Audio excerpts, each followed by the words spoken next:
Hello mga pampahanis, Shelby Vlog. Pumunta po ako sa palengke para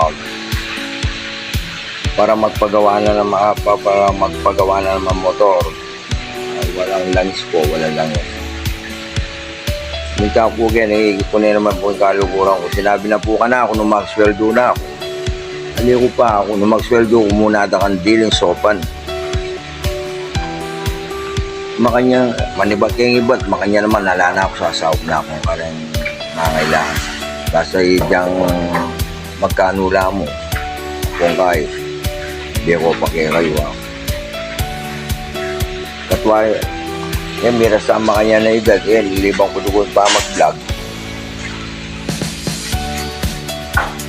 na para nung papalaran, bigyan akong kapalaran ng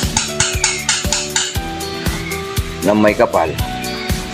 Lahat ng humihingi, lalong-lalo na yung mga mahihirap na may kapansanan, tutulong ako sa kanila. Palagi ka po nagdadasal, palagi ka po nag-iingat. Shelby Vlog. Salamat po. Maraming salamat po sa inyong lahat.